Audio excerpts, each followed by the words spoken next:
Okay, I'm going to call us to order, please. Could we have the roll call? Budget Member Stevenson.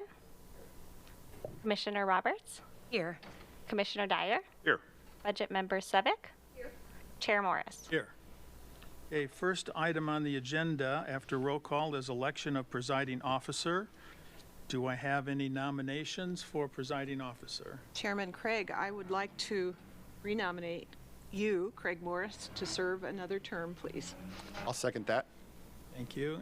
Any other nominations? Hearing none, can we have the roll call, please? Budget Member Sevick. Yes? Budget Member Stevenson. Yes. Commissioner Roberts. Yes. Commissioner Dyer. Yes. Chair Morris. Yes. Thank you all. We now have 3 sets of minutes to approve, November 27th of 23 and March 18th and 19th of 24. We can do all 3 at once if someone is so inclined to make a motion. I will move to approve the Budget Committee minutes of November 27th, 2023, March 18th, 2024, and March 19th of 2024. I'll second. Okay. Roll call? Commissioner Dyer. Yes. Commissioner Roberts. Yes. Budget Member Stevenson. Yes. Budget Member Sevick. Yes. Chair Morris. Yes. Okay, Danny, I'm turning over to you the budget message and the budget overview presentation. Thank you, Mr. Chair, members of the Budget Committee. As you know, I'm Danny Jordan, County Administrator. Pleased to be back before the Budget Committee again. I think the first time I did this was in 2006 as the County Administrator and 2004 as a department head. I appreciate each year the opportunity to bring you the budget message. As I say each year, please bear with me because I actually read the entire budget message into the record, so we have it on the record. That makes people who may not be here available, makes it available for them to be able to go and listen to it, not just get it and read it. So I'll begin with that first. We read the budget message in order to introduce the budget. This is for the purpose of the Budget Committee, but also for the purpose of the public. We are able to hold budget hearings after we present the budget, but typically we allow at least a week between doing the budget message and presenting the budget so that the public can have the opportunity to review the budget themselves. And then, as you know, we offer many opportunities for the public to provide testimony throughout the budget hearings process. So I'll begin this members of the Budget Committee, Board of Commissioners, and also to our citizens of Jackson County. Over the past 4 years, as you know, the citizens of Jackson County have endured, responded to, and recovered from disasters, including the Alameda and South Obenshain fires that destroyed many homes and businesses. The ongoing worsening drought and the significant increase in the number and size of illegal marijuana grows. The impacts of the fires, the rebuilding process is nearly complete. Departments associated with assessing property taxes and building permits and inspections are expected to continue to see workload impacts directly related to the devastation of the fires and as the rebuilding process finishes. However, the county's not out of danger from a tragedy like this happening again. Through the last 30 years, as court battles have raged over timber harvest versus protecting endangered species, our forests, as you know, have been left largely unmanaged. In their natural state, these areas support approximately 20 trees per acre. Those areas that are planted for future harvest carry 500 to 1,000 trees per acre. As a result of the neglect, underbrush and trees that has been planted with the intent of being harvested have grown to the point that it's now an extreme fire hazard. While the Board of Commissioners does not control forest management, they continue to do everything they can to make the situation known to those who do, and have given a voice to the citizens of Jackson County on the issue. Funds are included in this budget to continue providing that effort into fiscal year 24-25. Primary goal, as I've stated now multiple years in a row, is the full suppression of wildfire during state declared fire season. The hope is that forests will be managed to reduce the fire danger, stop the smoke that's filled the valley for the last several years, and to improve the economy and reduce the tax burden by implementing a sustainable yield on Oregon forest lands.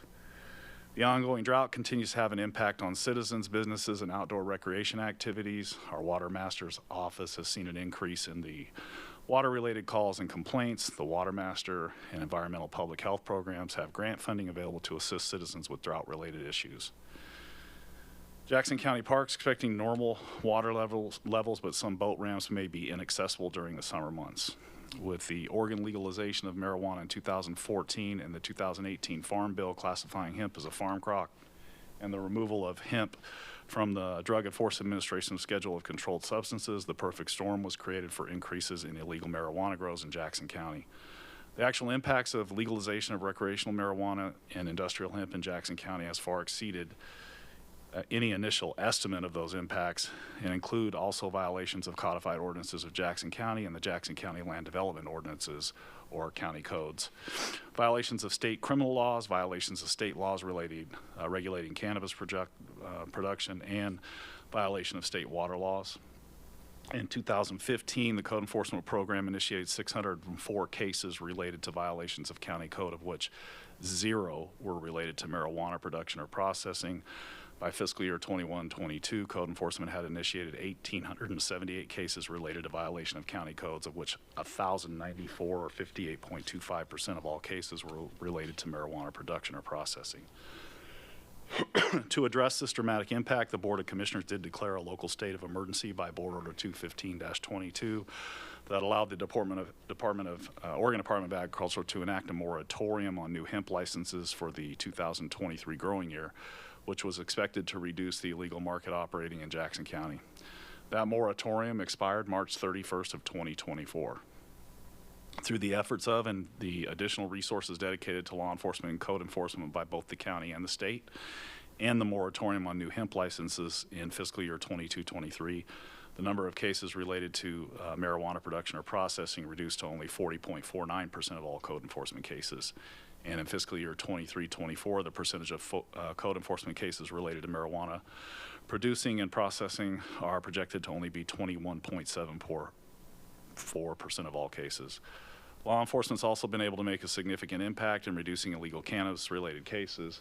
However, the additional funding that had been provided by the state to support additional resources dedicated to law enforcement and code enforcement is scheduled to end in December of 25.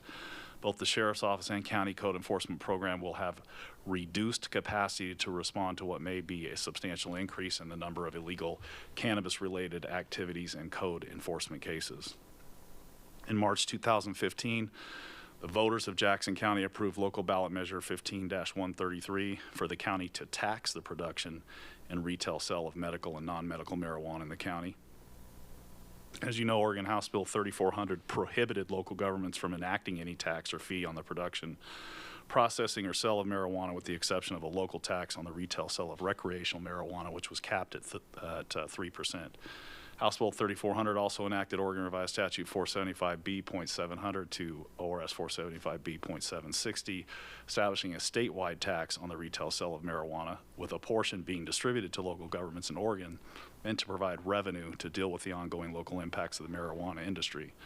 Prior to January 1st, 2021, Jackson County's share of that statewide retail marijuana tax was on average $700,000 per quarter in revenue for each of the previous 4 quarters. In November of 2020, there was an election. Measure 110 was passed and amended the provisions for ORS 475B.759. It dramatically reduced Jackson County's share of statewide retail marijuana tax. The effects of that ballot measure is nearly a 75% reduction in ongoing revenue from the statewide tax on retail sale of marijuana. As a result of the reduction in funding and increased costs associated with marijuana issues in our county, on October 13, 2021, the Board of Commissioners passed Order 186-21 declaring an emergency within the county relating to the production of cannabis in violation of county codes, state criminal laws, and state water laws. As part of that order, the county requested additional funding to employ sufficient personnel to enforce county codes and state law relating to cannabis production. Assigning sufficient state personnel to assist in the enforcement of county codes and state law, to repeal those provisions of ORS 475B.345, which prohibit the county from enforcing the provisions of the local Jackson County taxes on the production and sale of medical and non-medical marijuana, and deploying the Oregon National Guard to assist as able in enforcement of laws related to the production of cannabis. The state allocated $3,111,721 in illegal marijuana market enforcement grant money to the county to assist the Sheriff's Office, but as previously mentioned, it is scheduled to end in December of 2025.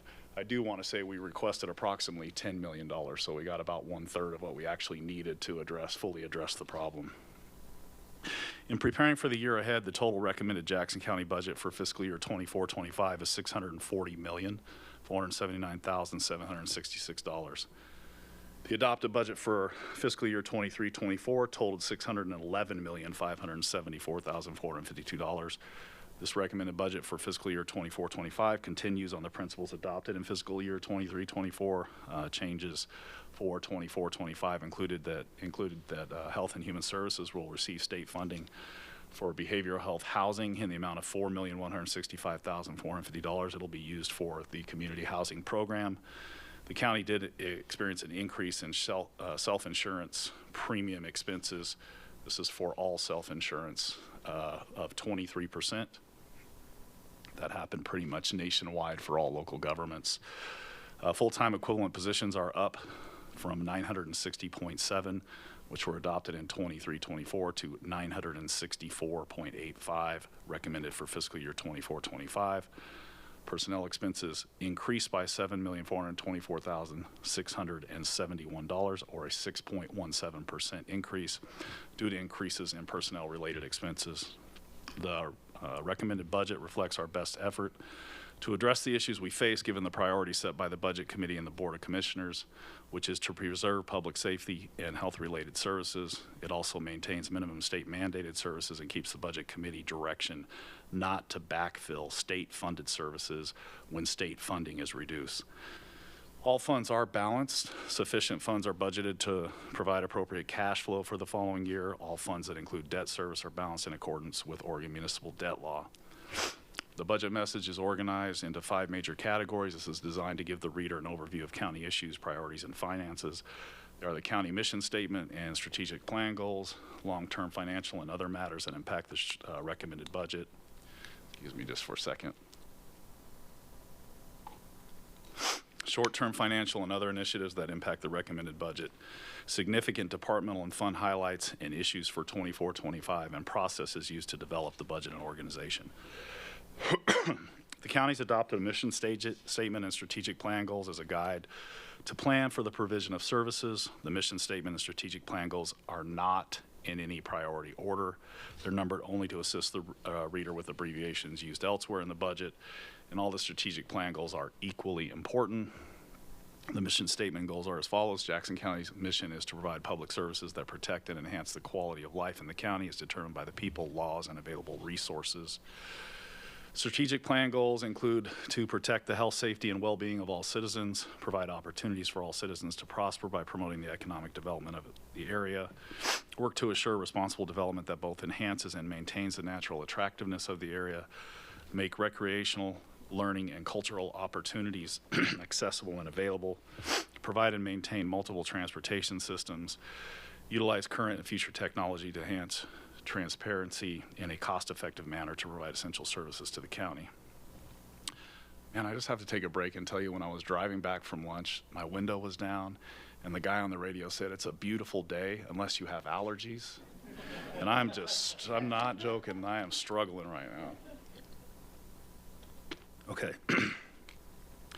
The budget for each department reflects the department's contribution toward meeting these strategic plan goals. The various contributions toward these strategic plan goals appear on the budget narrative pages for individual departments. Long-term financial and other matters that impact the recommended budget. So covering Oregon and California Railroad lands, O&C payments during fiscal year 91-92, the year after I graduated high school. The county received its last actual Oregon and California Railroad lands O&C payment from the shared revenue off the timber harvest. That was in the amount of $15,100,000. Based on Consumer Price Index, the current value of that payment today would be $33,706,662. Listing of the spotted owl as an endangered species brought timber harvest to a virtual standstill until a compromise could be found between maintaining a sustainable harvest and protecting the environment.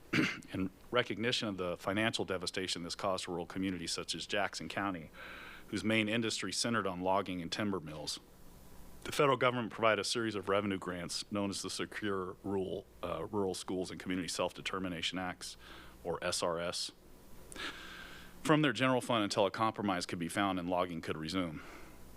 As all this was going on, there was also a general statewide tax revolt that accumulated in the passage of Ballot Measure 5 in 1990 and Ballot Measure 50 in 1997. Ballot Measure 5 limited local government's portion of any property tax bill at $10 per thousand. Key here is of real market value. Ballot Measure 50 set a permanent rate limit for each individual local government in the Oregon Constitution, and in general limited its application to a 3% trend line after an initial 10% discount. At this point, SRS revenue guarantees are sporadic. Senators and House representatives have told the county leaders that getting additional federal guarantees will be very difficult. It should be noted that after approximately 30 years of court cases, on November 15th of 2019, Judge Leon of the United States District Court for the District of Columbia ruled that the 2016 Resource Management Plan violates the ONC Act. When a statute's language is plain, courts must enforce it according to its terms. The issue is that the ONC Act requires all 2,100,000 acres of ONC timberlands to be managed for sustainable yield timber production, and the Resource Management Plan did not do so. With this judgment, the Resource Management Plan must be revised so logging can continue, but at this point there is still no time frame on when that revised Resource Management Plan will be written or approved. Since 1859, the basic formula of property taxes has been expenditures minus all other revenues equals property tax.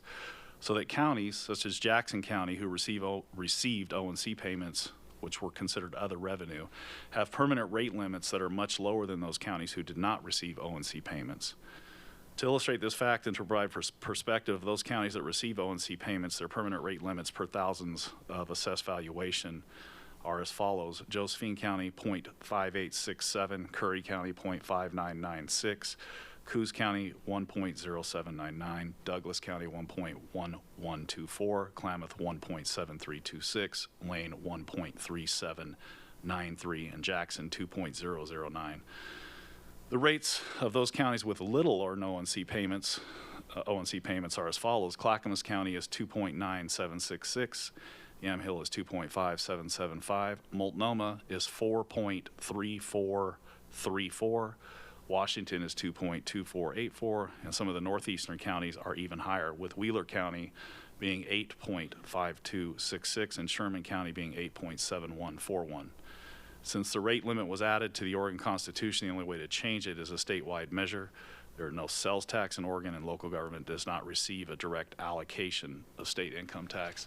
I want to vary from the budget message here just as a side note. So I just want to draw your attention to the fact that the county has lost the equivalent of $33+ million in general fund operating revenue because of the loss of timber revenue. So the county's made an effort in recent years to pursue some projects and funding. And a lot of people say, why can't the county do this in your budget if you're managing the budget so well? And I think that if any other local municipality lost between 20 and 30% of their general fund revenue pretty much overnight, that they would be in a similar situation with similar asks for things that are in their area of responsibility. Moving on, county facility needs. This is something that I've listed every year since I've been in the, listed out our county facility needs every year since I've been in the position of county administrator. But the issue with these is that they're addressed as sufficient non-operating funds become available. The county does intend to address these facility needs. These projects are not listed in any particular order, and they, over all of the period of years that I've been including this budget message, will be addressed as funding and opportunity come together. So the first one I have listed here is state court facilities. This is under state statute. Unfortunately, counties are responsible to house the state courts. Statistics show, given current caseload, Jackson County qualifies to have 5 additional judges. During the summer of 2020, we did a remodel project in the Justice Building, and we created 2 new courtrooms out of 1 for a new judge position. I do want to let you know, if you haven't heard, effective July 1st of 2024, we're authorized another additional judge position. However, we do not have any space to be able to expand to in our current courthouse to accommodate all of the currently authorized judges in the current building used for state judicial operations. We are pursuing, for this purpose, state funding opportunities to assist us to construct additional facilities to accommodate this new position, and also additional positions which may be added. We're at the top of the list still, even though we've been at the top of the list receiving new judges each of the last 3 or 4 times. We started with needing 7. As I said, we're down to 5 now, so we've actually added 1 since the very first evaluation. And having courtrooms allows the state more flexibility to authorize new judges, so not having them as a deterrent from actually getting them. So this is something that has risen to the top since we last met in the budget year, because we didn't have a new judge, and now we do. So we are planning once again, side note from the budget message, we're planning a capital project somewhere in the $12 million range to create new court space, up to potentially 4 new courtrooms. And that is something the county is mandated to provide, not something that we would like to provide. Our sheriff's office, as you know, operates the Jackson County Jail. Regardless which city police department makes the arrest, they come to the county jail. Current jail was built in 1981. It has a maximum capacity of 292 people. Jackson County's total population has gone from 134,545 in 1981 to 222,762 in July of 23. Local correctional facilities to appropriately address the needs for lodging, housing, and maintaining custody are being examined and addressed. Oregon Ballot Measure 110, the Drug Decriminalization and Addiction Treatment Initiative, impacted the number of lodgings, but with the legislature now enacting House Bill 4002 in 2024 to amend the provisions of Oregon Ballot Measure 10, impacts to lodgings are still subject to be determined. I do want to let you know that regardless of whether the state criminalized this or not, as you know, they made it basically a not classified misdemeanor. Typically, we don't hold misdemeanors in our jail because we don't have space for even the felons. We're releasing felons from jail. So we don't anticipate very many people who may be sentenced to jail to stay in jail from this Ballot Measure 110 until we are able to address the jail problem.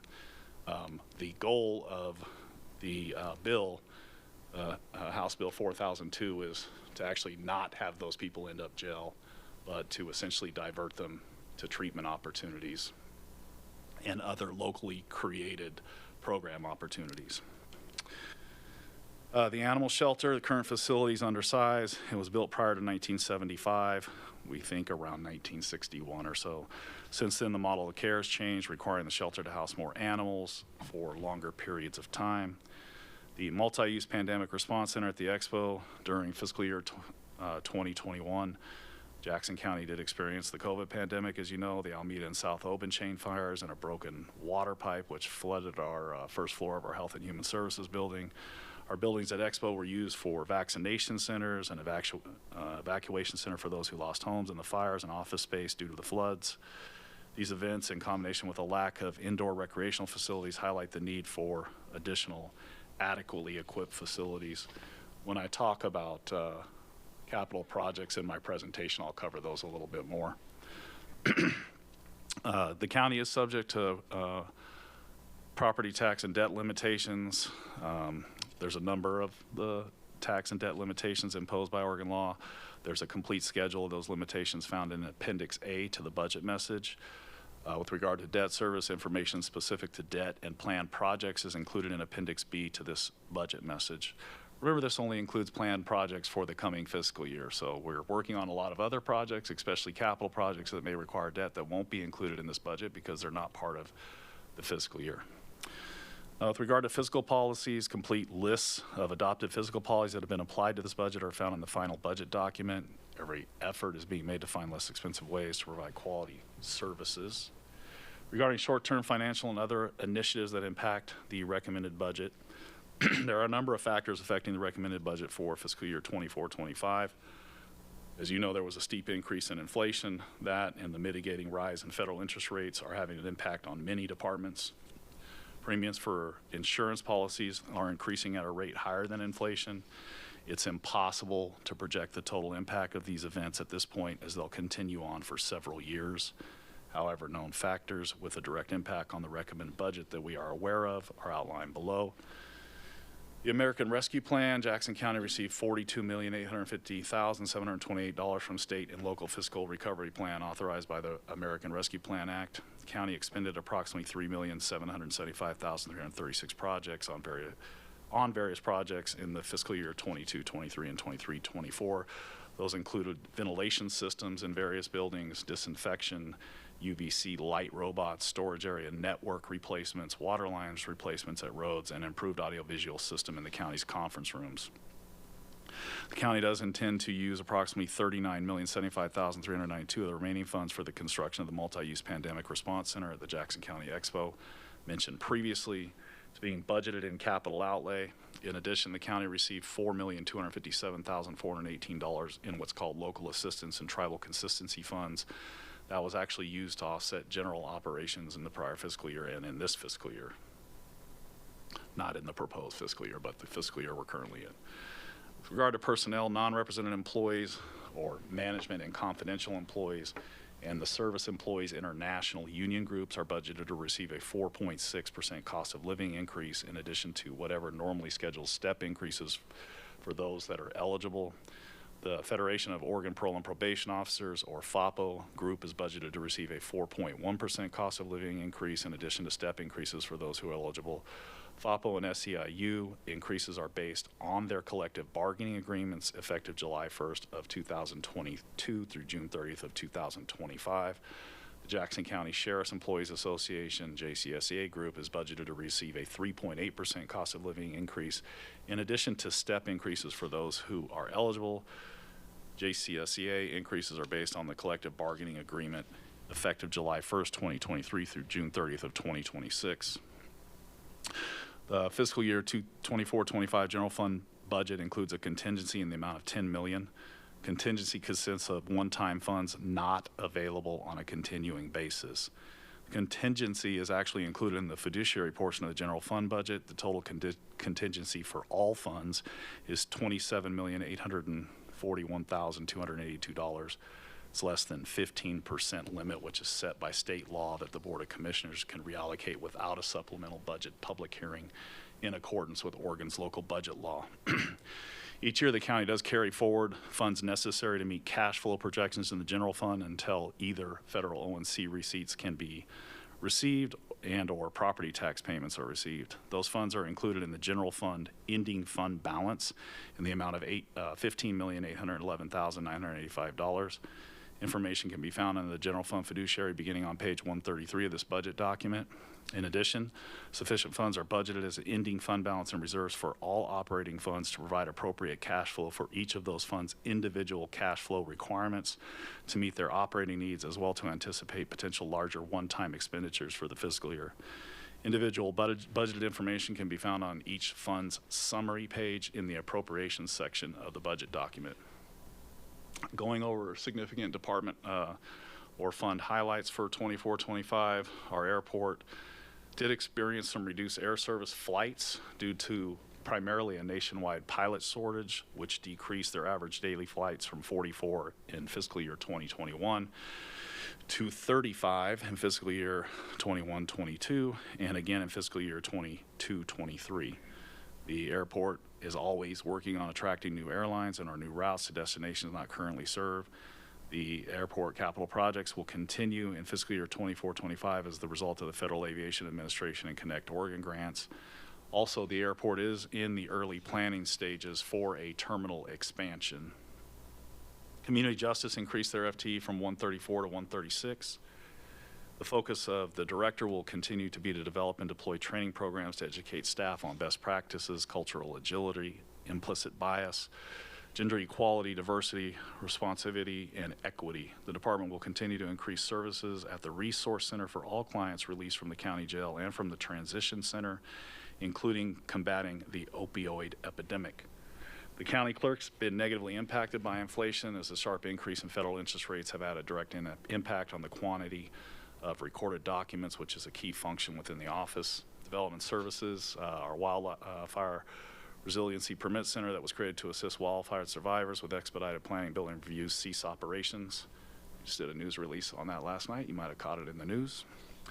District Attorney's Office is facing workload shortage as multiple experienced prosecutors left the office, and there's a shortage of attorneys statewide, which is causing a staffing crisis for both public defenders and prosecutors. This deficit puts a hardship on the office as they continue to see an increase in the complexity of workload as cases are more complex due to ballot measure 110, passed by citizens in November 2020, to criminalize the possession of small amounts of illegal drugs. With the passage of House Bill 4002 amending the provisions of 110, the impacts on the workload are being determined, though it's anticipated to increase due to the implementation of specific provisions of the bill. The Expo continues to expand their post-COVID environment. The county fair has had 3 very profitable years, and the venues are being rented at capacity each weekend. I just want to stop here for a second. We all know that they have a negative fund balance, but their annual operating budget is in a positive situation. That's why I said what I just said. All of the annual sponsored events have resumed, including the Rodeo, Brewfest, Holiday Market, and Boomfest. The Expo had a 1 FTE reduction in headcount as they continue to financially recover from the 2023 Rogue Music Festival. I do want to say that 1 FTE in their budget has FTE appropriation, but no financial appropriation. So we didn't give it a budget, we just gave the position. That's the department of the director. And they intend not to fill that currently as they go through the current year in order to reduce their costs. If they decide to fill it, they'll have to come back to the board with a supplemental budget and get budget authority if they're able to get to that place in the budget year. Health and Human Services is increasing their personnel by 6.85 FTE positions. The largest of that increase is 5.55 FTE in Developmental Disabilities Program due to an increase in funding for case management. Roads and Parks, even with the winter rain and snow, the Parks program does anticipate low lake levels to persist and impact the revenue of recreational services and associated revenue.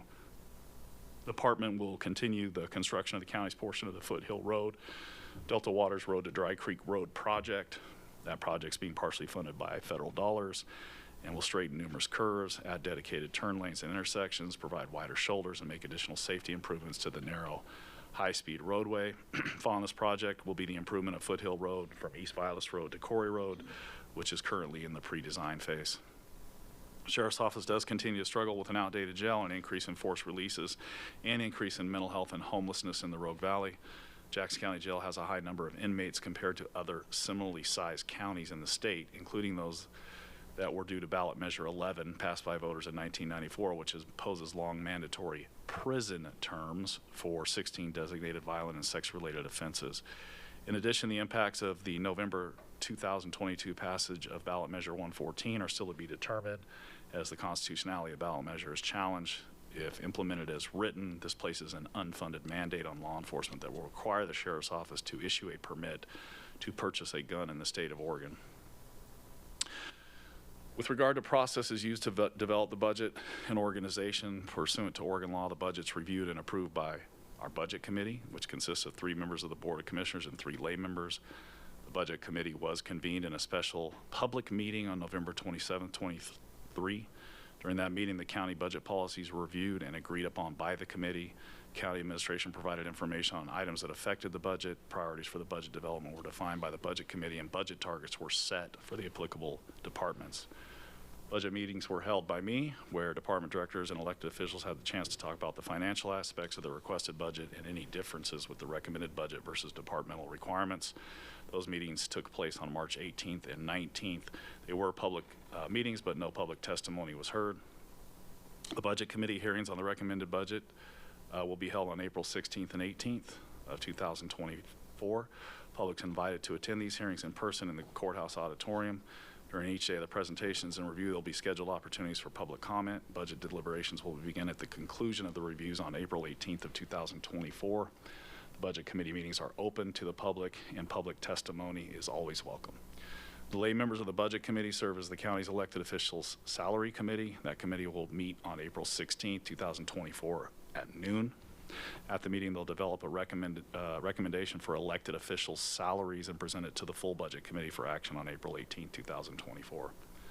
Following approval and publication of the Budget Committee's approved budget, the Board of Commissioners is tentatively scheduled to adopt the budget on June 5th of 2024. The Board of Commissioners also meets in public session, encourages public input. The Board of Commissioners is authorized to amend expenditures in the Budget Committee's approved budget up to 10% of any fund without reconvening the Budget Committee. Whew. Matt, you're just waiting for me to be done, aren't you? The organization chart found on page 13 of this budget document includes a view of the county with its department. For each county department, there's a tab at the beginning of their section, an overview of the department's objectives for the year and accomplishments in the prior year, as well as performance measures within the department are found behind their tab. For each department, the budget reflects the statement of purpose, measures of effectiveness, and significant issues facing the department. Additionally, financial information is included. Although the counties adopted a program budget format, the state of Oregon does require retention of line item budget format. Financial tables designed to meet the state's requirements are included in the document in the section labeled as appropriations. The budget's also organized around the county's mission, the functional areas behind established for the county, and the 6 strategic plan goals identified by county employees. County's mission statement and strategic plan goals are described elsewhere in the budget message. Throughout the budget, the specific strategic plan goals that the department tries to meet are identified in a description of the particular department. The narrative for each department includes a statement of the revenues and expenditures generated by specific departments. In conclusion, as a result of budget decisions made for the previous year's budget hearings and deliberations, the county is in good financial condition. Although there are services that would be enhanced if funding levels would permit, based on the current funding level, the services provided are balanced to the needs of the citizens. Through the coming fiscal year, we anticipate modifications to this service plan will be necessary. Rest assured that as an organization, we'll continue to monitor and adjust when it's most appropriate. Preparation, obviously, of this kind of budget this complex wouldn't be possible without the hard work and contribution of a lot of people. I want to thank Shannon Bell, who's here today, our Senior Deputy County Administrator, Joel Benton, our Senior Deputy County Administrator, Nicole Rollins, our County Auditor, Lori Goodrich, who is our budget analyst, and all of the support staff in my office as well. I'd like to acknowledge the efforts of each of all of our department heads who are here and those that couldn't make it, as well as their program managers that participated to complete this budget. Finally, I wish to thank those who have provided input, and I want to especially thank the Budget Committee for their participation throughout the process of preparing and then ultimately approving the budget. And Mr. Chair, I just want to go over the appendices real quickly. I'll try to make that fast, and we're almost done here. With this budget and regarding Appendix A, property taxes and debt limitation, the county will certify its state-provided permanent tax rate in the amount of $2.0099 per $1,000 of assessed valuation for fiscal year 24-25. The total amount of property tax the county expects to levy on behalf of the general fund is $53,687,329. I just want to stop there real quick so that I point out here that of a roughly $640 million budget, 53 million, less than 10% comes from local taxes. Of this amount, the county expects to collect 94% for a net of $50,466,090 in the first year. The county expects to levy $1,999,839 on behalf of the ECSO Debt Service Fund and expects to collect 94% of that, or $1,879,848 in the first year. Property taxes collected for the White City Enhanced Law Enforcement District are collected for the district. The district pays for a sheriff's service revenue fee, which is included in interfund transfers in the sheriff's budget. With regard to property tax limitations, in 1997, voters did approve those constitutional amendments that I mentioned in the budget message, ballot measure 50, which established a permanent rate limit for all local governments. Our rate is $2.0099 per thousand. That assessed value is approximately 55% of the real market value. Permanent rate is set by the Oregon Constitution. Other limits were imposed by ballot measure 5, another constitutional amendment. This measure limits all local governments to a combined total of $10 per thousand. I want to make sure everyone understands that's of a real market value, not maximum assessed value. And schools were limited to $5 per thousand. With regard to the county's debt limitation, we have a general obligation bonded debt limit that's set by Oregon Revised Statute 278A.100. It's 2% of the real market value of all taxable property in the county. The county's bonded debt for the ECSO bonds is only 2.74% of the 2% limitation. This limit does not apply to other types of bonds, such as revenue bonds that were issued at the airport terminal project.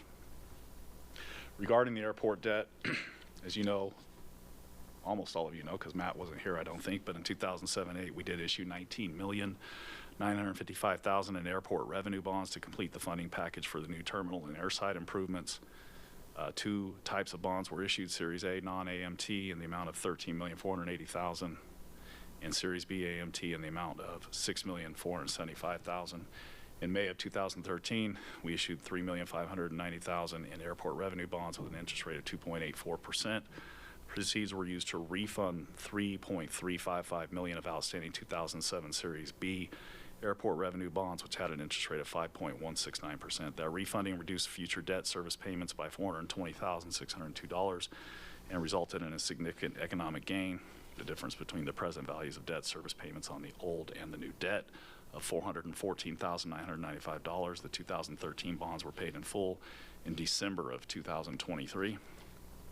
In February 2016, the county issued $12,170,000 in airport revenue bonds with a variable interest rate of 3.12525% and an average of 4.034%.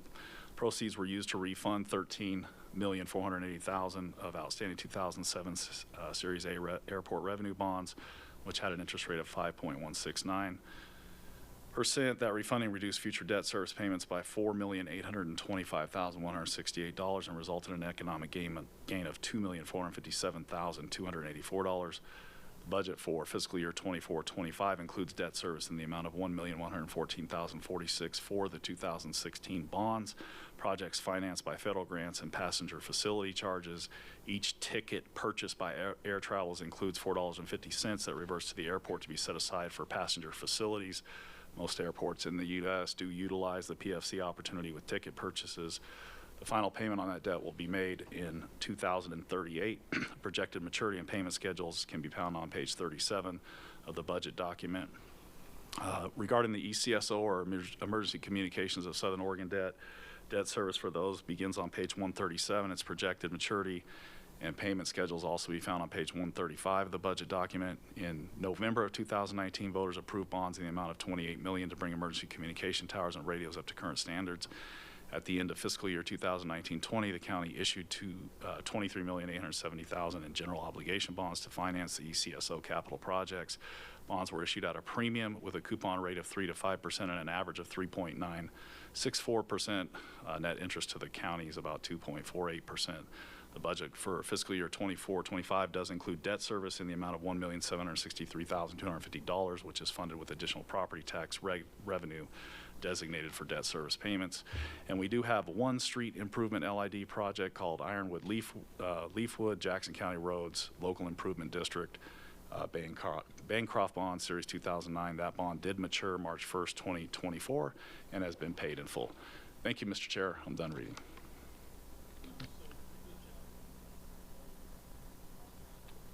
Debt service.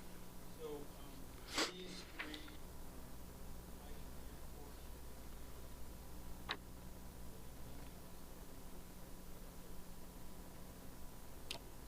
Yes. when were the library bonds? I'm going to say like 5 years ago, Shannon. 5? Where's Shannon at? 6 years, 5 or 6 years ago? As I recall,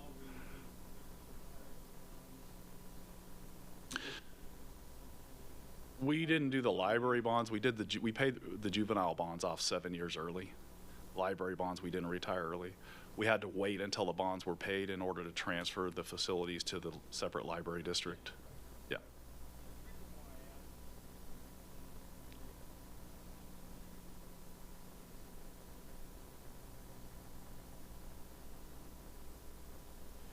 Yeah, and you noted here, pretty much the only general obligation bonds that we have are ECSO. Those weren't, the county had the authority to issue those bonds, but we did those at the request of 32 or 33 other participating agencies, including all the cities and emergency services agency in our county, because they didn't have the authority to do it.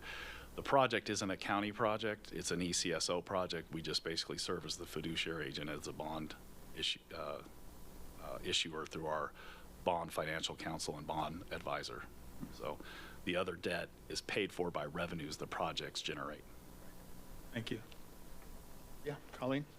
Yep, I want to thank you for the message as well. I do like to make just a friendly amendment to the narrative about ONC. On page 4, it talks about the lands are to be managed for sustainable timber yield timber production, and it should be sustained yield timber management production, if that could be changed or acknowledged. Big difference. Yeah, I'm fine with changing it. We'll have to change it. Once you're presenting this, then I post it to our website and make it available to the public, so we'll make that modification before. Thank you. Anything else? So Danny, I have one other question on your budget message. On page 3, towards the top, and you were talking about personnel expenses increased by 7.4 million or 6.17%. That includes PERS increases and health insurance premium increases. It isn't just salary increases. Yeah, that's correct. Okay. Just wanted to clarify that because I would think some people could misconstrue that county employees were getting a 6.17% raise, which is not the case. No, I've done this study before. It's been quite a while since I did it, to actually look at what the cost escalation is to deliver local government services for the county. We have a permanent rate limit that's set at 3% growth. And for Jackson County, which is ran lean, as you see our tax rate compared to other counties, we grow at an average of about 7% in cost a year for all services except public safety. Those grow at a cost of about 7.5%. So what that means is every year we're slowly taking away service or finding alternative revenues, which we've done my whole career here, which every local government in Oregon has to do. When we set a permanent rate limit, no matter where you set it, there will come a time where that permanent rate limit will not sustain the service, given that the limit's set at 3% and the cost of local governments go up way more than 3% a year on average. Again, to kind of clear up some statements that may be made in the community, will you explain where the budget committee's authority or obligation comes from? Is it an obligation that is mandatory, or is it discretionary? And again, what the authority for that committee, where that comes from? You mean for the salary review committee? I'm sorry, what did I say? The budget. I'm sorry. Yeah, the salary review committee, not the budget committee. Yeah, I don't have the specific site in front of me, but the salary review committee is a product of state law. There's an ORS that requires that the county have that, and that the 3 lay members of the budget committee serve as a salary review committee. It lists the duties of that committee, and once annually setting elected officials' salaries. And it's not office salaries, it's each elected official's salary. So it's not the office of commissioners, it's each elected commissioner. It's not the so on and so forth. It specifies certain criteria in law that must be considered. I know a lot of people want to compare what our elected officials make to what other elected officials make in other counties. That is not one of the criteria in law. In fact, it completely doesn't state anything about that as a comparable. And it lists, I don't have the specific criteria in front of me, but it does list what the criteria is for what they should consider and how they recommend salaries. Thank you. Okay, you want to continue with the overview? Yep.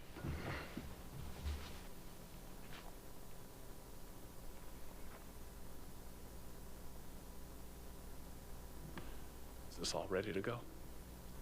Okay, well, this is a more fun part than reading. I can promise you I have more fun doing this part. I appreciate it. Do a short presentation. This is really meant to give a broad, general overview of the budget, answer any specific questions that the budget committee may have as we start the budget process off. This will frame up the overall view based on what each department will then come before you and present as their budgets. It talks a little bit about how our revenues work. So I'm just going to kind of jump into it.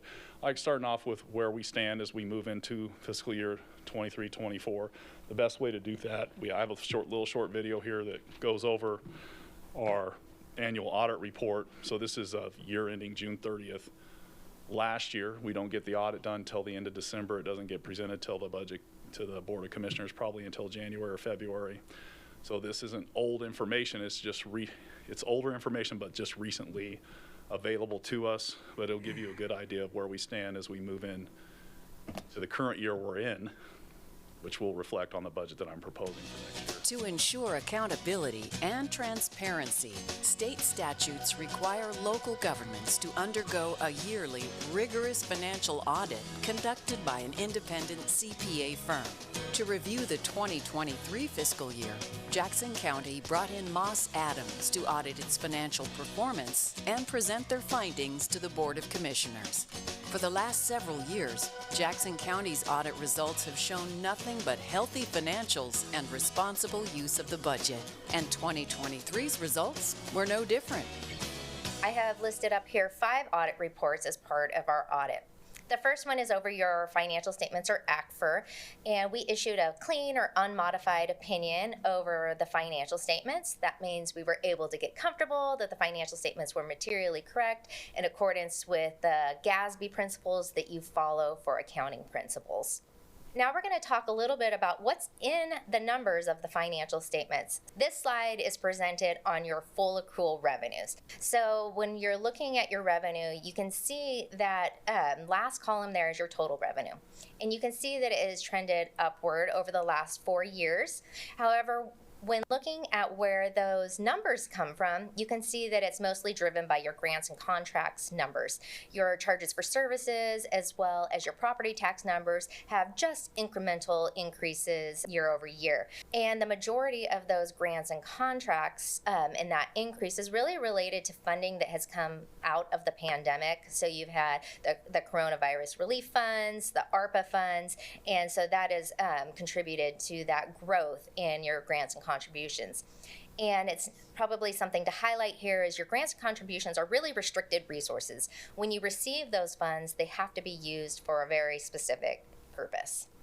Okay, so this is the full accrual expenses. This is how, over the past 4 years, your expenditures have fit into the different buckets of the functions of the county. And you can see in that total column that expenses have remained relatively consistent for the county. So this is net position. This is if you took all of your assets and got rid of all of your liabilities, what is left at the end of the day. That first darker line there is your total net position. So then what makes up that net position are the next 3 bars. You can see that over the past 5 years, your net position has trended up a little bit. That first green bar there is your net investment in capital assets. This is all of your capital assets less any of your debt related to those assets and less your accumulated depreciation. Assuming you weren't continuing to invest in the county, you would see that really trend line go down because your accumulated depreciation and depreciation expense annually is quite significant, so you would see that bar trend down. You can tell that given that it's stayed relatively flat there, that you're continuing to make investments in infrastructure and capital assets that support county functions. The next bar there that's kind of a lighter gray bar is your restricted funds. So these are assets that you have that have a very specific contractual or legal purpose so that you cannot use them for additional services other than what their purpose restriction is. And then that last bar there, and you can see that it's trended up over the last 5 years, is related to, that's what is more at the county's discretion to use for funds. So that is what we call unrestricted net position. Another item to point out here that is a positive is that a lot of governments have that unrestricted balance has become negative over the past 5 to 10 years as a result of needing to record these additional pension or OPEB liabilities within their financial statements. It hits that unrestricted category and it has caused it to go negative. So this includes your pension liabilities, and you're still reporting positive in all categories, which is a good result to have. So now we're going to move on to your general funds. So how we get there is we have the revenues and expenses in general fund, and then the result at the end is what you have in fund balance annually. And you can see while your revenue and expenses have trended quite close, you've been able to build a little bit more reserve year over year in your general fund balance. A lot of people pay attention to this with the county. And what I want to just say here is we're not just hoarding money and patting ourselves on the back because we have a positive fund balance.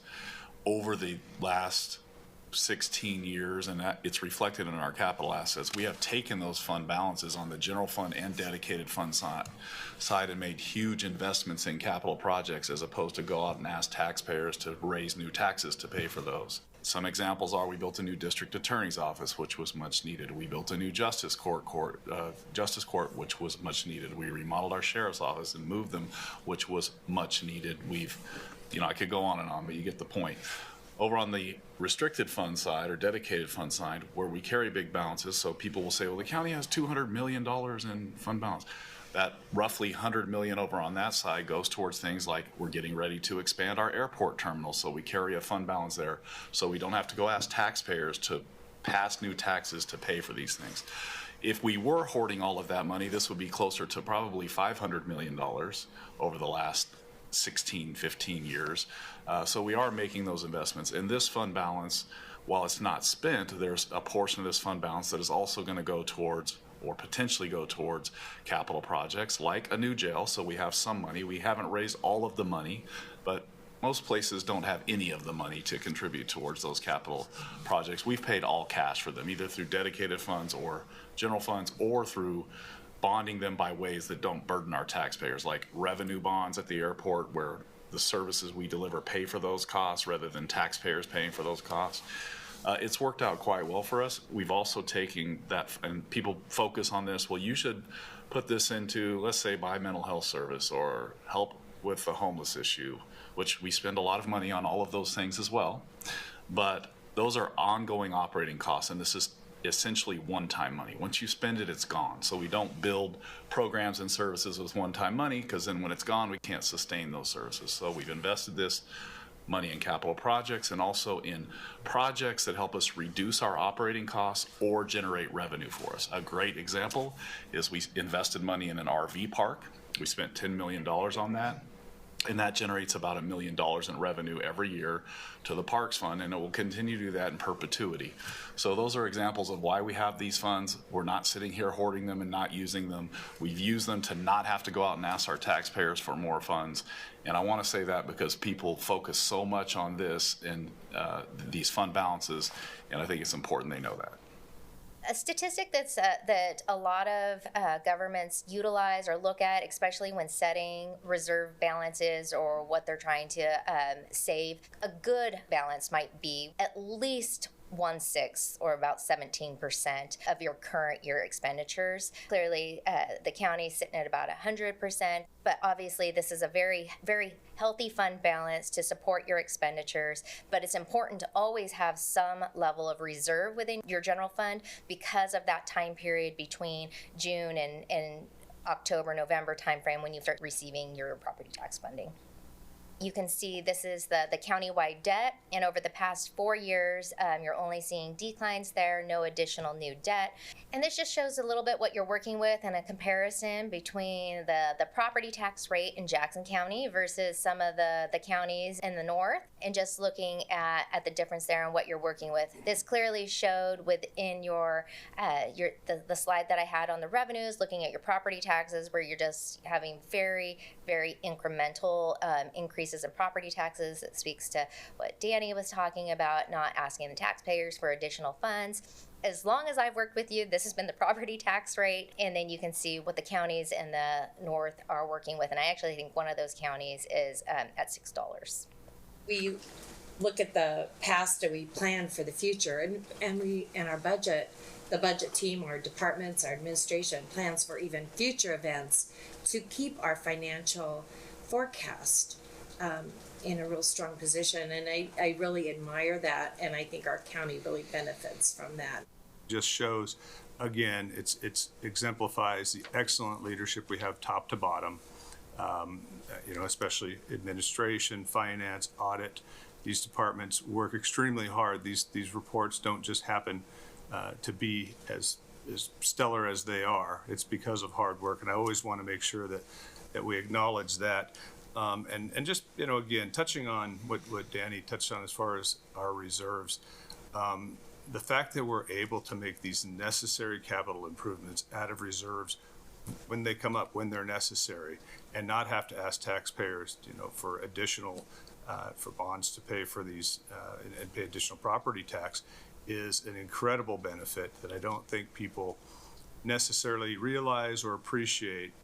And again, people who may criticize the fact that we have reserves, I promise you aren't criticizing the fact that we don't have to raise taxes when we need to do necessary capital infrastructure improvements. So again, I think that needs to be pointed out and appreciated.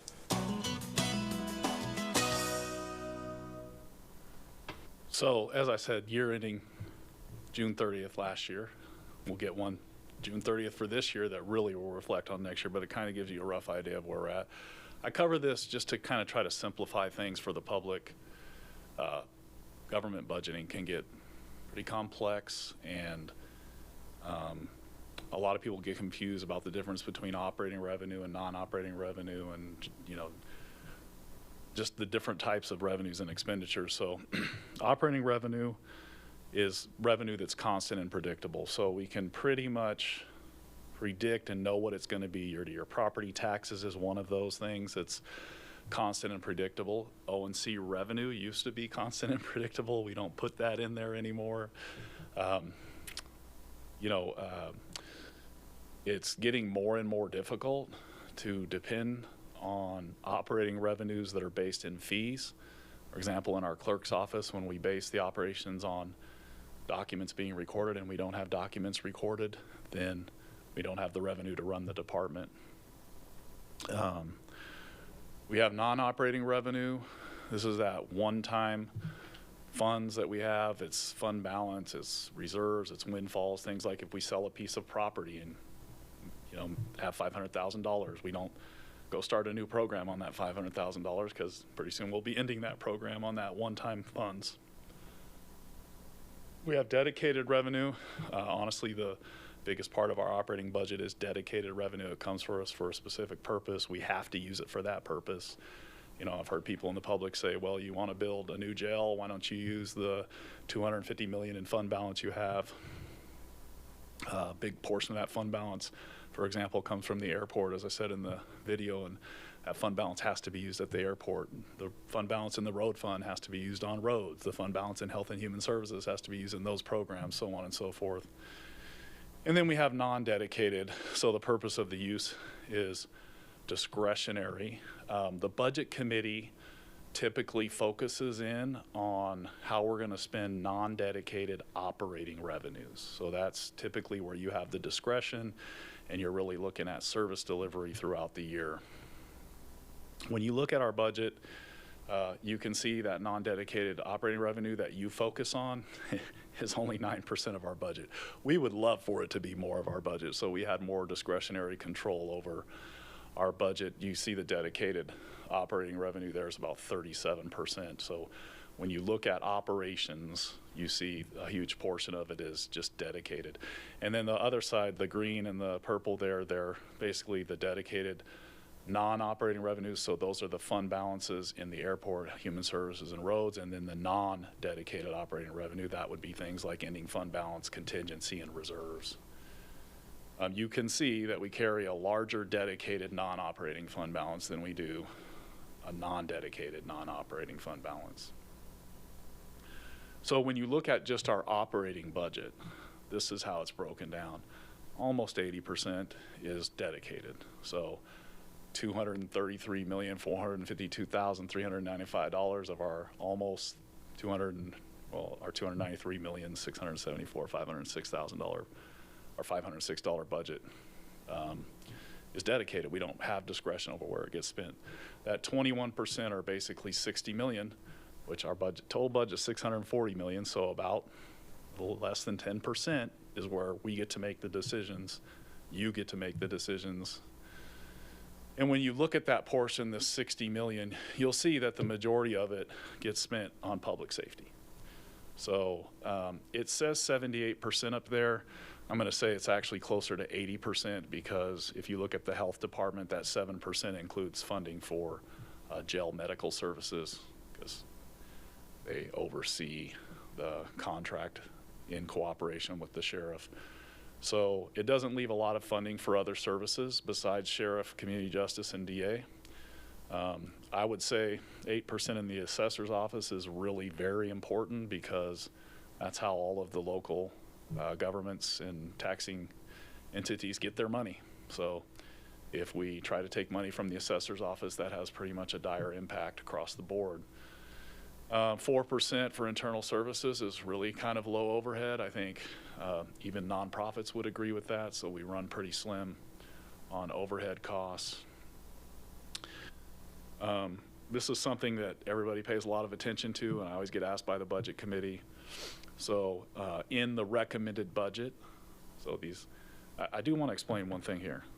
A budget isn't actuals. A budget is an estimate of revenues and expenses. Well, this is an estimate of what it is. It's not the actual of what it is. But it's approximately almost 124 million in this recommended budget.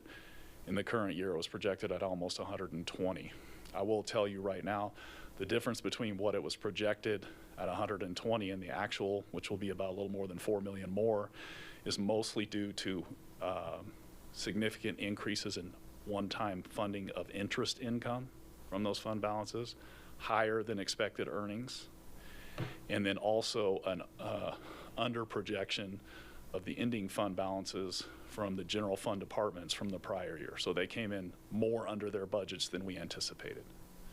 I do want to say that you always want to come in under your budget. If you don't, you violate law.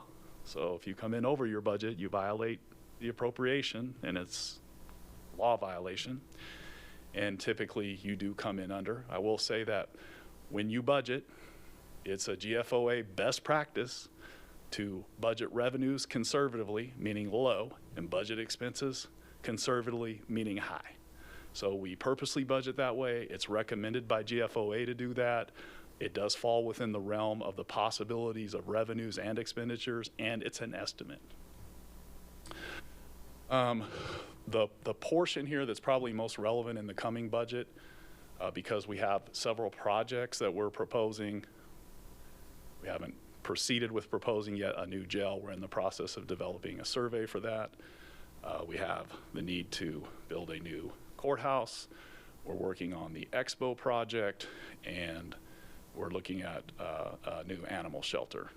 So people are saying, why don't you use the $250 million you have in reserves to build the animal shelter? Well, what we have is $98 million for all of those projects I just mentioned. So when you take that $98 million and you subtract what we're going to propose for the jail, which is $40 million, and you subtract what we're going to use at the Expo facility, which is $18 million on a $63 million project with a $6 million contingency. I'm sorry, with an $8 million contingency. So we may not spend that, but it's a contingency on a $60 million project. You subtract that $18 million, and then you subtract the $3 million we're going to use for one-time startup costs and operations for the first 3 years, and you subtract the $12 million approximate estimate for a new court. That leaves us in the $20 million to $30 million range.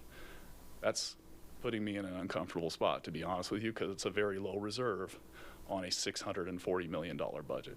That's why those funds aren't available for the animal shelter that people have asked about.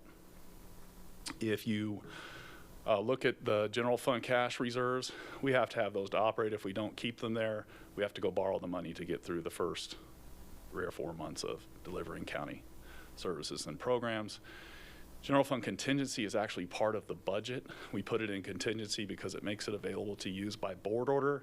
General fund reserves are not available for that. In order to spend general fund reserves, you're required to do a supplemental budget.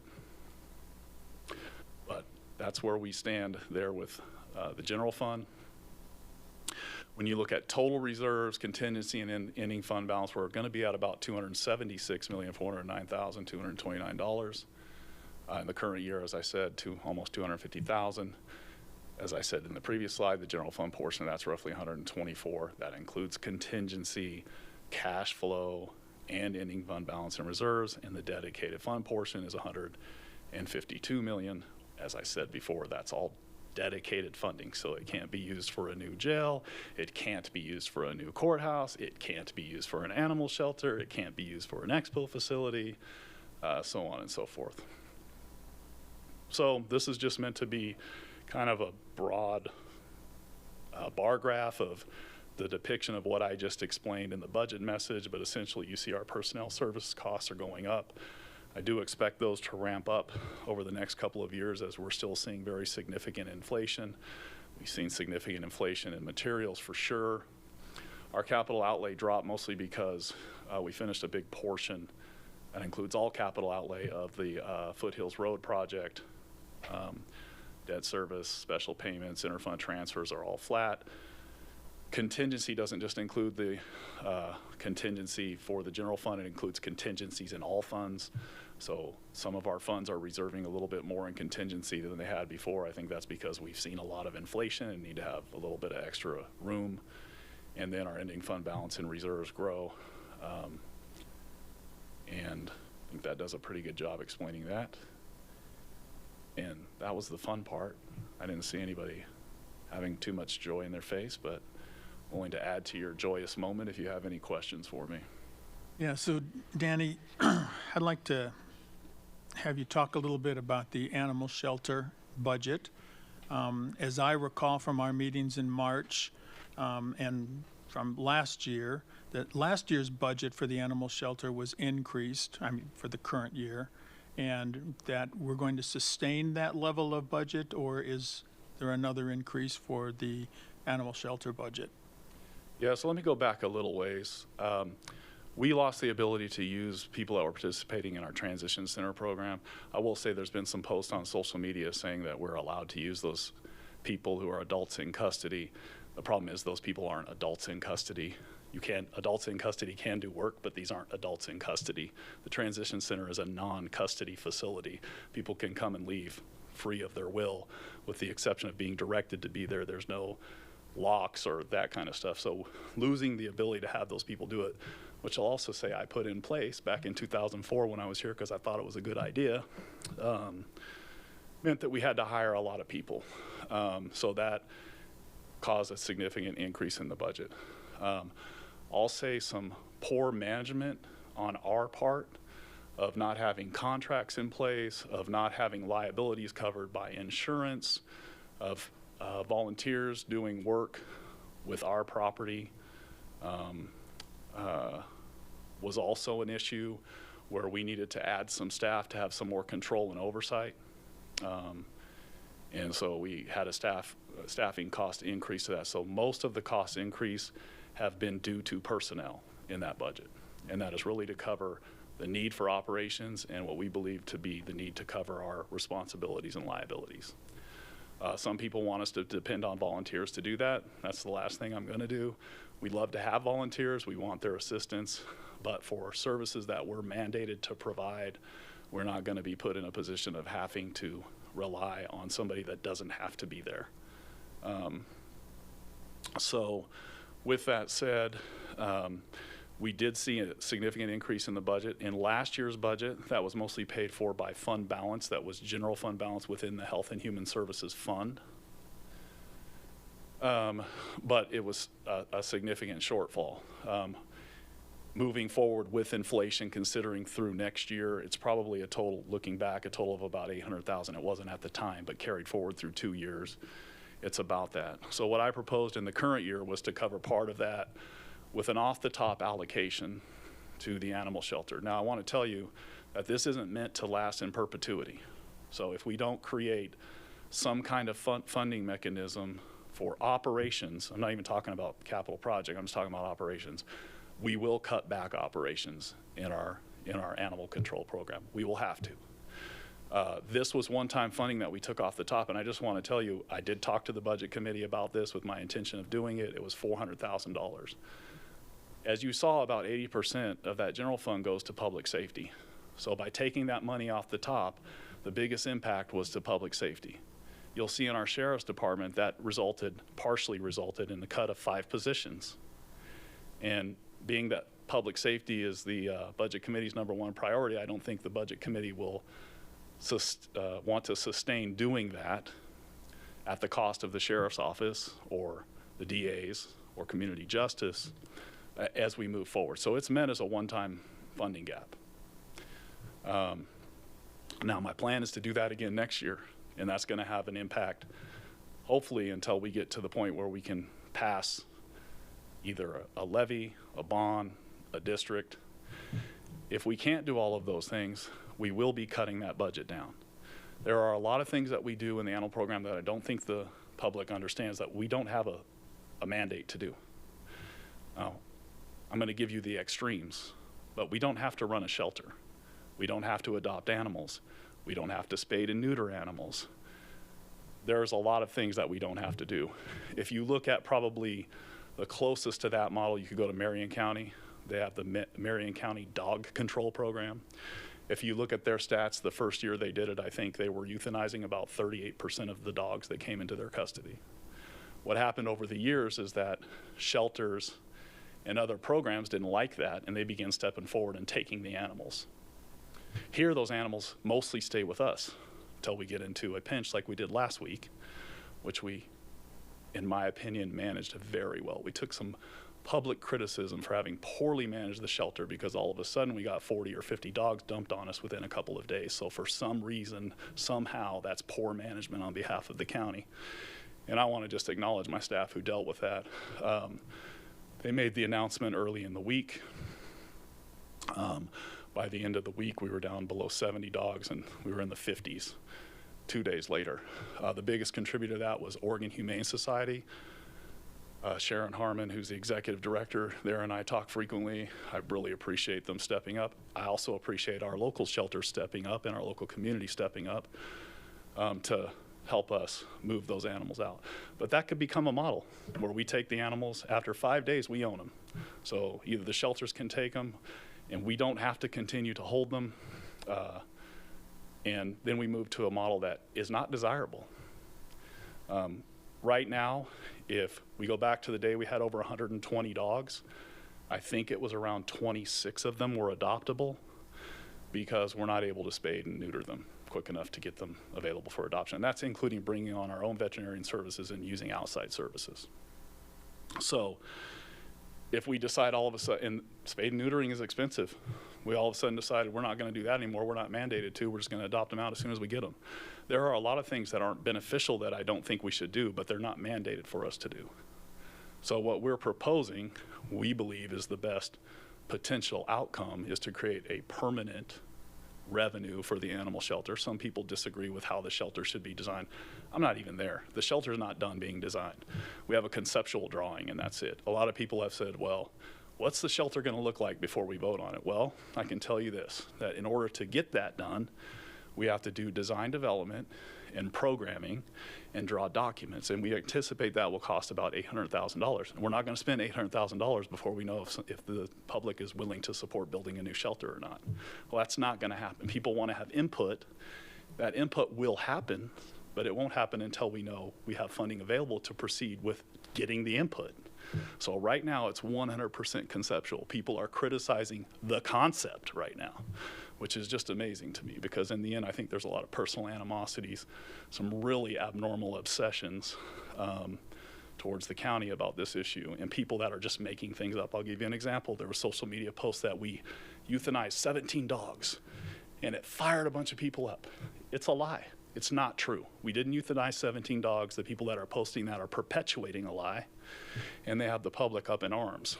And a lot of things are being posted that aren't true. So we have put together a conceptual budget for 10 years.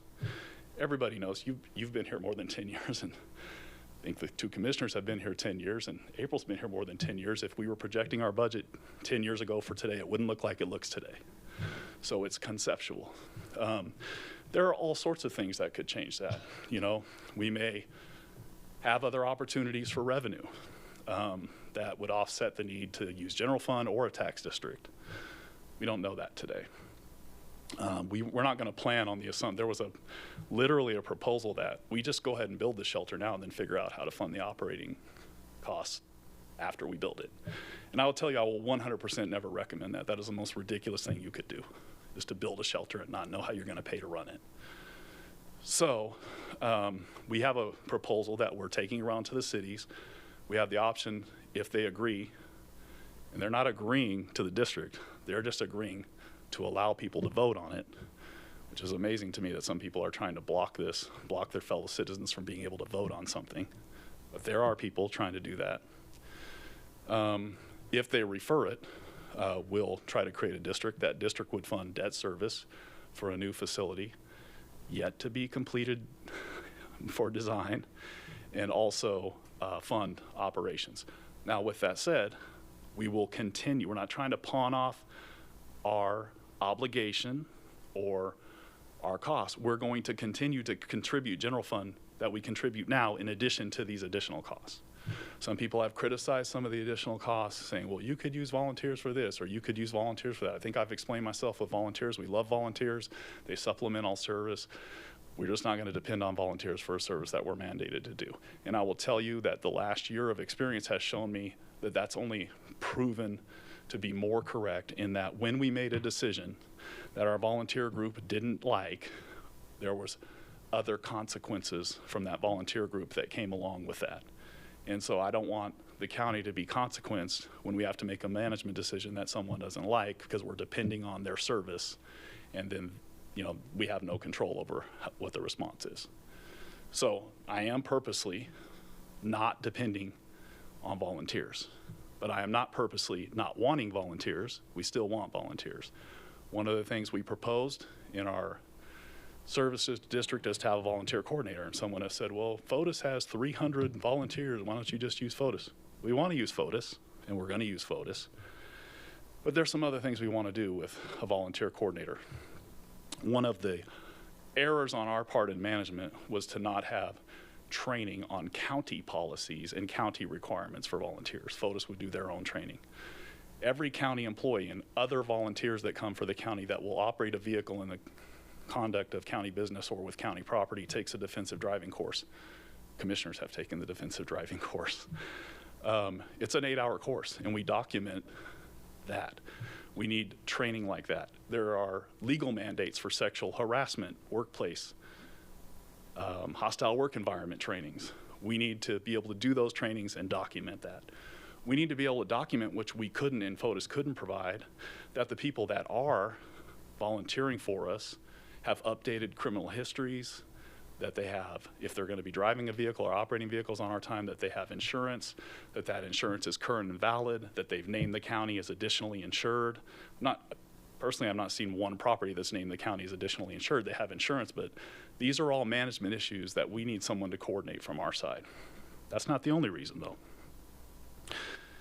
We also are wanting to expand our veterinary services, and we've added a veterinarian in addition to the current services that we've added. And people have said, well, you're only building 120, kennels. And first of all, let me just say, it's conceptual. We're doubling the square footage. So we have 86 kennels now. Maybe we'll have 120 kennels. If you put 120 all large kennels in there, you could probably only get 120 kennels. But we won't have only 120 all large kennels. We'll have some medium dogs and some small dogs, and we'll vary it up. But that isn't even on the table yet. That's all in the design, development, and programming. And we're not going to spend the $800,000 to do that till we know we have support to build a new facility. But because we're adding more veterinarian services, and because we hope if we build a new building, it will be somewhat state-of-the-art, it will be new, that we'll have the opportunity to attract people from colleges and universities or vet tech or training programs that will want to come here and engage with the county in learning those services. And we want a volunteer coordinator to be able to reach out and try to attract those type of people. Not for them to come from FOTUS, but for them to come to the county. It raises our ability to get veterinarian services in our own facility. Another reason is we have been approached by other volunteer groups that want to participate. And right now their only option is to go through FOTUS. They don't want to do that.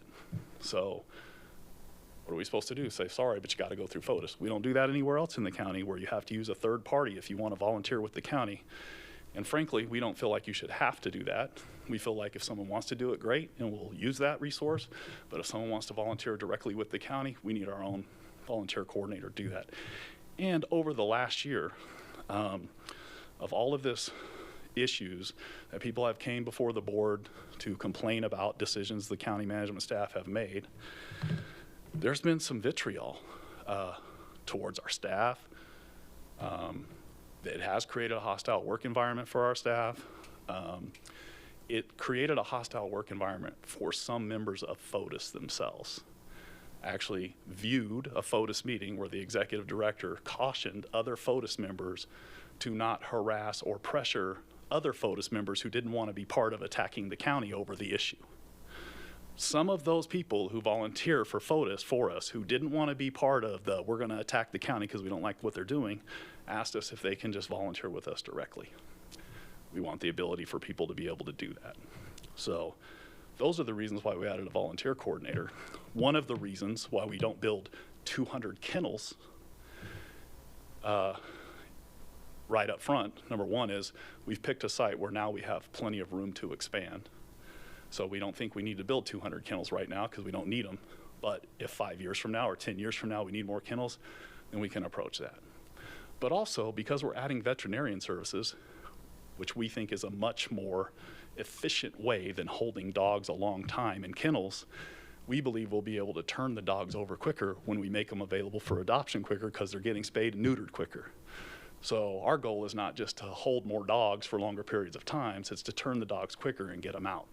So we don't, we may have 120 dogs last week, which created an emergency with us. As I said, 26 of them could be adopted because the rest weren't spayed or neutered.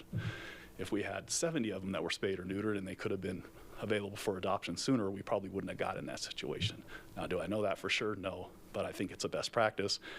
In consultations with people that I know, including our own veterinarian staff and Oregon Humane Society, they think that's a best practice as well. So we will proceed with requesting that the cities allow their voters to vote on it, and we believe a taxing district is the way to do it because it creates a permanent funding stream. We think that's best for the animals because any other mechanism is at jeopardy annually. A taxing district has to be used as it's described for those specific services. And it's, as I said, constant and predictable income. So there was a critique, for example, of the budget that I prepared for the feasibility study that said, well, he only put this much in there for dog adoption, so therefore they'll only adopt this many dogs, which is less dogs than they're adopting now. Once again, I keep pointing out problems with the logic that some of the people are using, but they're assuming those two things are linked. We unlinked those things for the whole last year by constantly needing to run specials where we don't charge adoption fees so we can move animals. So the assumption, of critiquing my budget is just incorrect.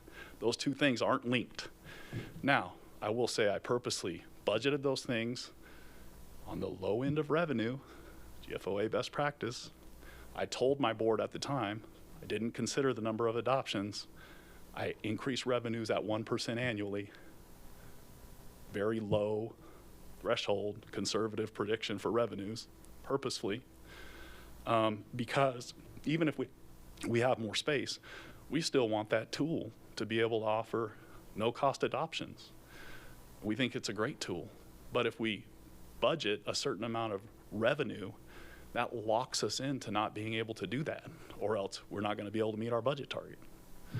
So there's been a lot of critique of things that I've done or said that I think are misguided. I said, telling people we euthanize 17 animals is just flagrant and it's foul and it's not true. I think that hopefully most of the cities will agree with this. I will say, if the cities don't agree with that, we have the option of referring a separate bond and a 5-year levy. Problem with that is every 5 years we're asking for a new levy. And if we don't get the levy, we're back to the issue of reducing services. We don't think that's the best situation. If all else fails, we'll figure out how to build operations that are sustainable. That will mean cutting services.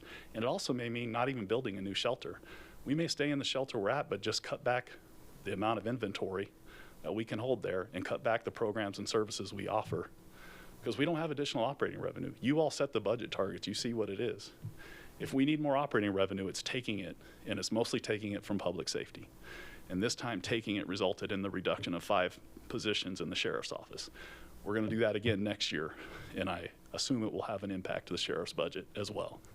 So my guess is you'll get lobbied from every direction. No one likes anything that we propose. Everyone, personally, people think their idea is better than our idea.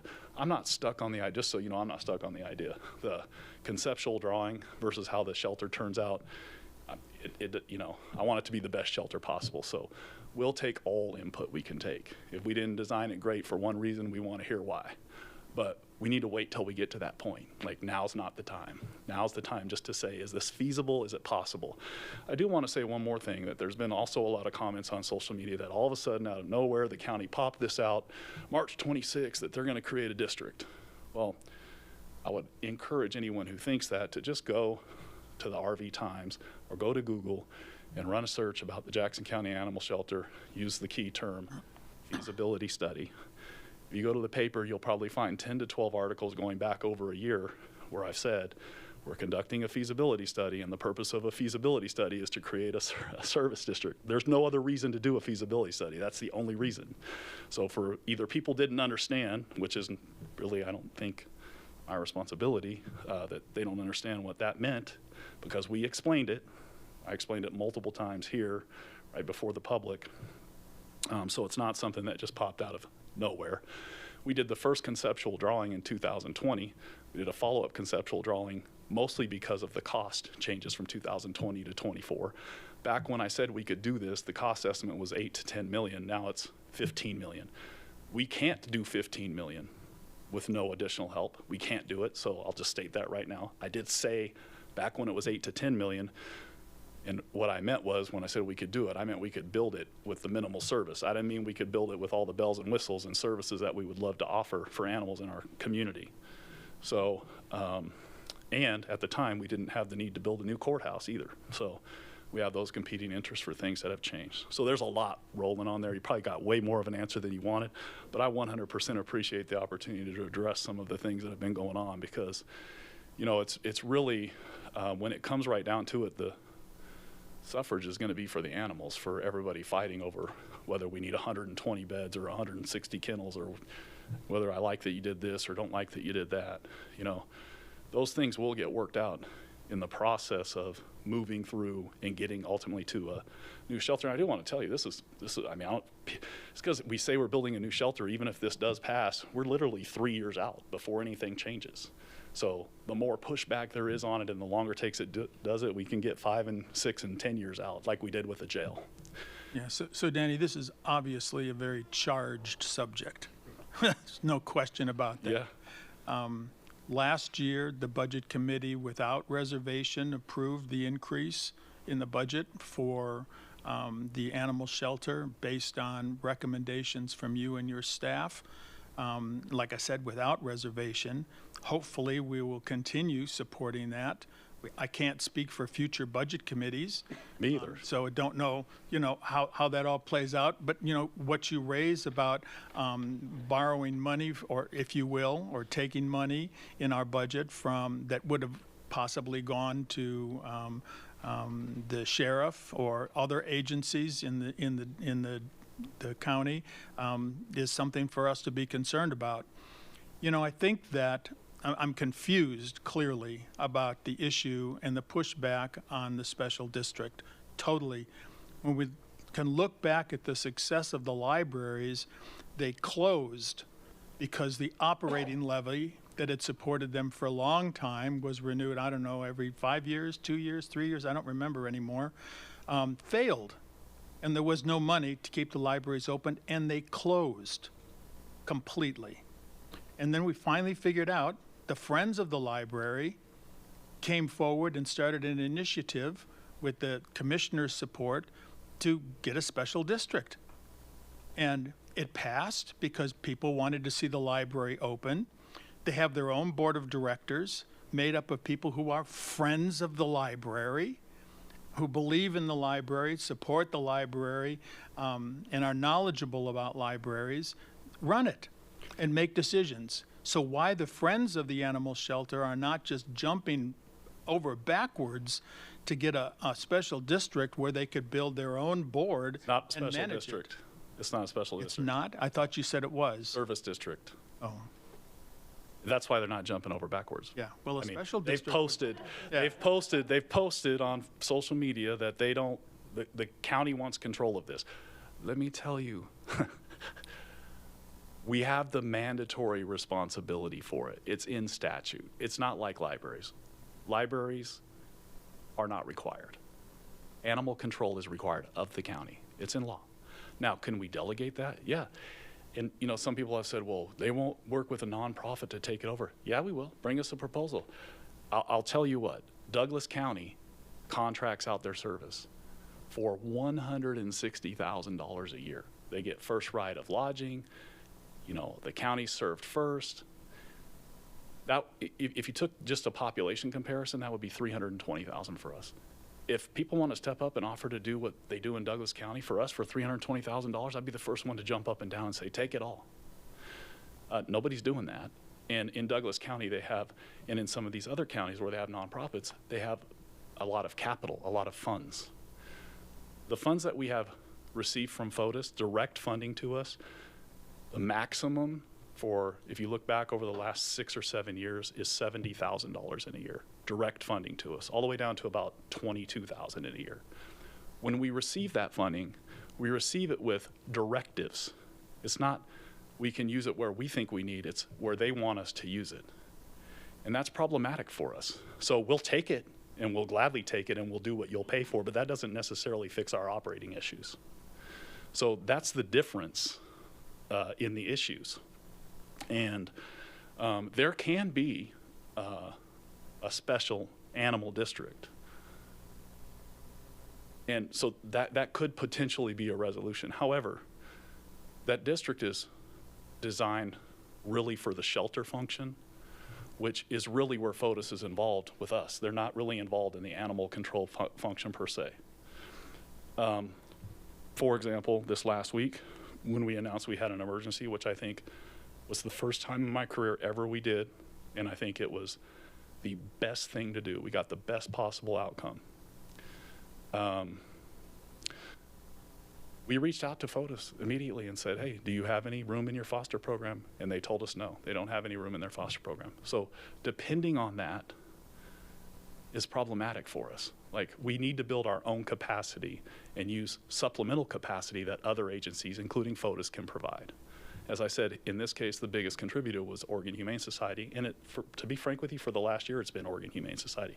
They literally will send all of their own staff here in their own vehicles, pick up our dogs, and take them all the way back to Portland and make sure they get adopted. And we have people complaining about that they're taking the puppies. The dogs are getting adopted. Like, they're not in the kennel. I don't understand how that's not good for everyone. But it's not for some people, because we don't have puppies for our citizens to adopt. And it's amazing to me, the critique that we get over this. But the critique's been that way for a long time. People are passionate about animals. My problem with some of the critique is that's being leveraged with information that's not accurate, true, misinformed, and purposely meant to sway people to not support something that is beneficial for the animals. So I do have a problem with that. Well, I apologize for misunderstanding the service district versus special district, going on my little tirade. However, I'm still bewildered by how charged this whole situation is. And I had hoped that last year, when we did increase the budget, that would help smooth out some of these problems.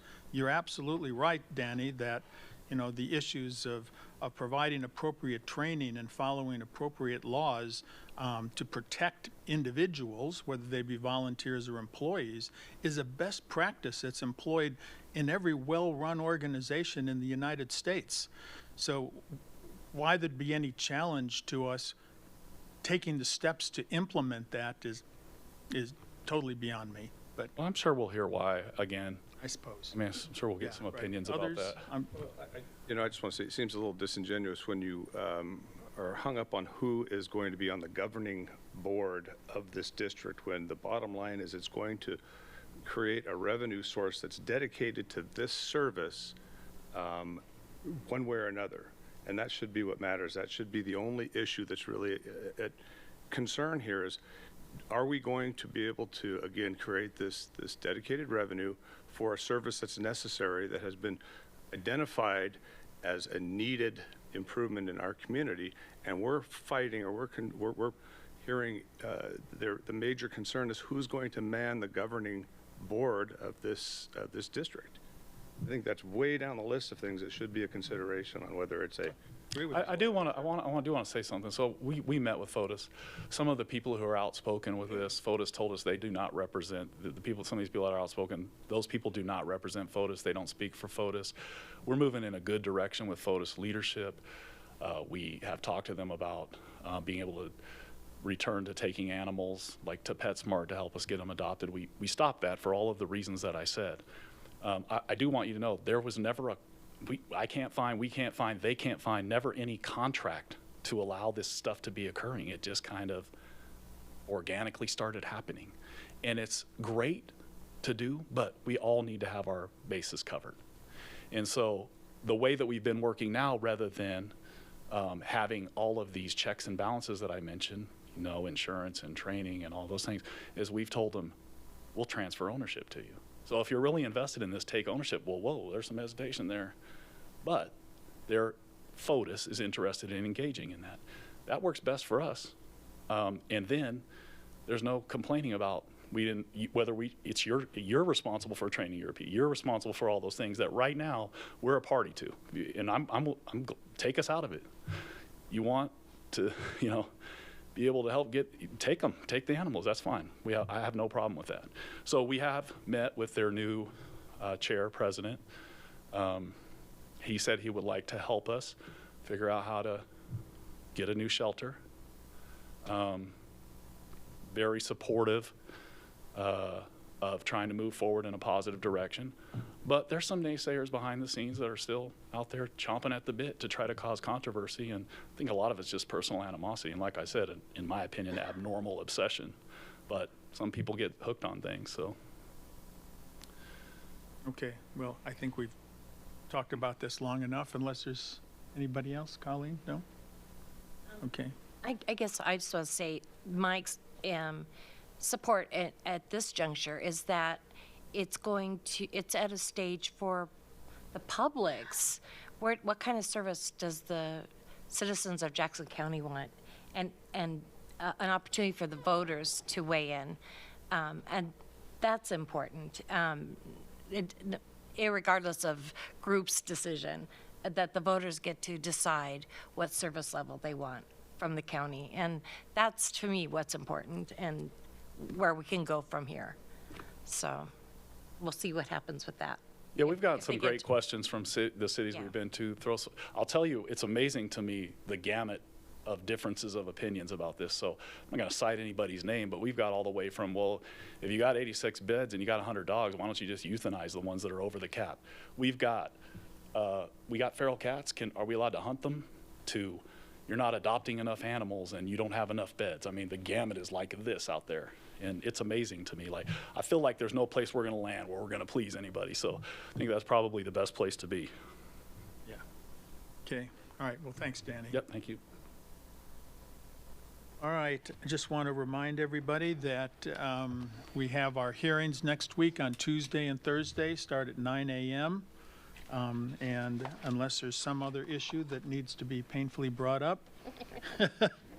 we will adjourn.